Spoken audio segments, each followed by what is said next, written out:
about a year ago, give or take a little bit more.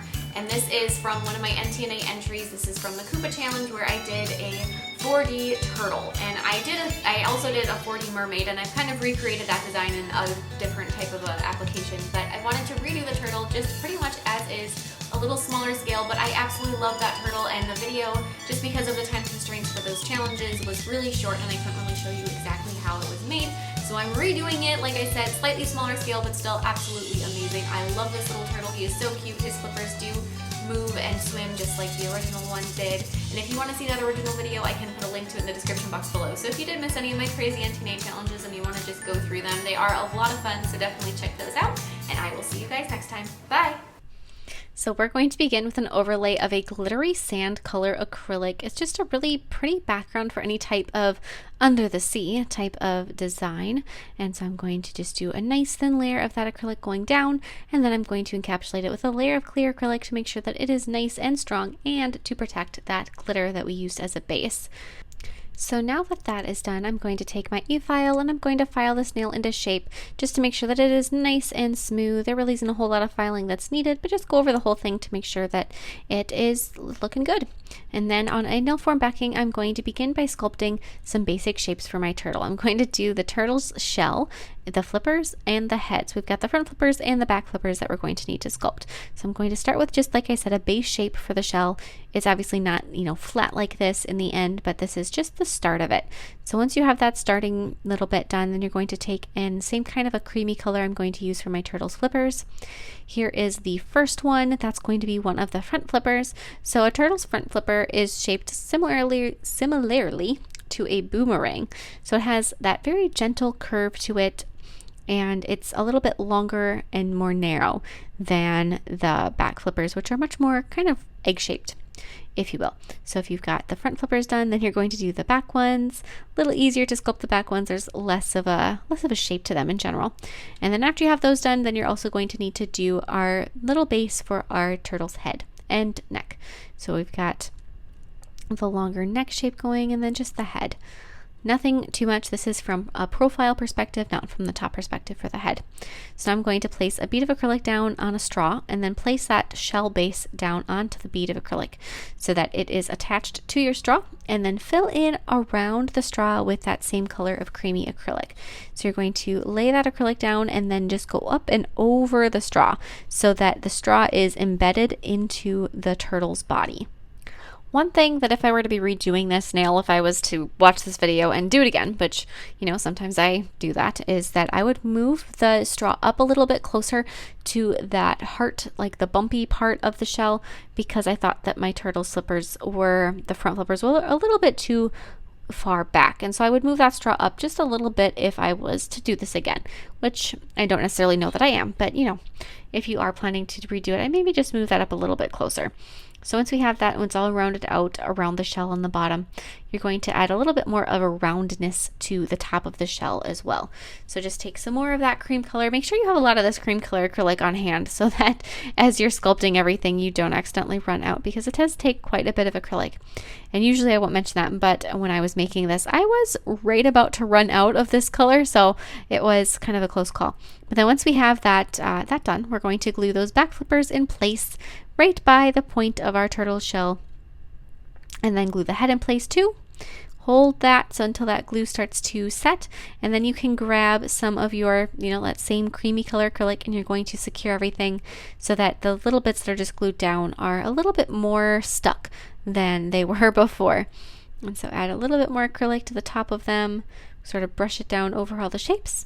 And then when you're but when you're applying another layer to the turtle's face is when you're going to start filling in some of those other shapes on the turtle's head. So you're going to add in the mouth and the beak and the eyes, and just sort of sculpt in everything that is missing, since it is currently just a flat shape. So I began by just building up the shape so it's a little bit stronger before adding in those other details and making sure that it isn't going to be fragile as I am working on it. But then once it's pretty secure, you can just take and just build up, all of the different shapes that are missing. And if you're doing this, I would recommend grabbing several images of a green sea turtle. Just Google green sea turtle and you'll get so many different pictures pop up, and you can get ones from different perspectives so that when you're looking at it, you can look at whatever spot it is that you're sculpting.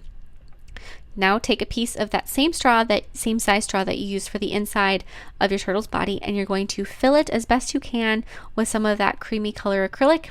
Maybe go at it from both sides. Once you're done filling the straw, you're going to cut the straw with a craft knife, and so that you can peel it off of that sculpted shape that you have. Be careful while you're working with a craft knife so you don't inadvertently cut yourself.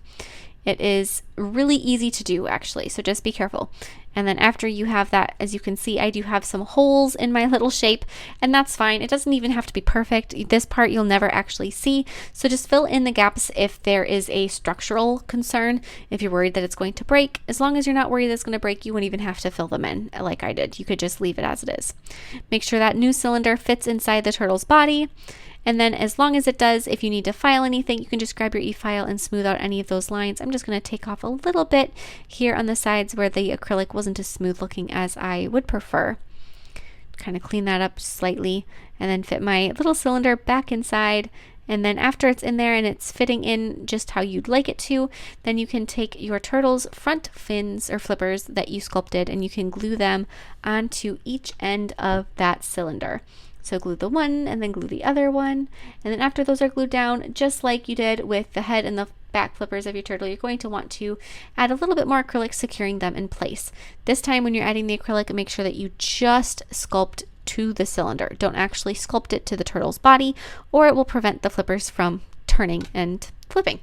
So just be cautious that you aren't accidentally attaching everything together into one single piece. You want the cylinder and the flippers to be unattached to the body with everything else. So just carefully go over everything like that. Then you can glue your turtle to the nail and secure it with some clear acrylic. So just grab it and hold it in place. The bottom of your turtle is fairly round, so it's going to take a minute for that glue to grab. But once it does, just fill in with little bits of that clear acrylic to make sure that it is going to be nice and secure on there. And then once you're done with that, you can take and use some acrylic paint to start adding the details to your turtle.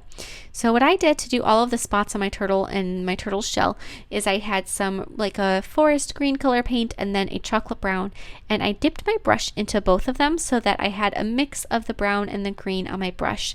And then when I started to apply it, it kind of mixed itself as I went, and I got these beautiful gradations of green and brown that just sort of happened organically and without too much thought on my part. And I thought that that gave it a really nice real turtle type of a look, because they have this mix of these browns and the greens that spread across all of their spots.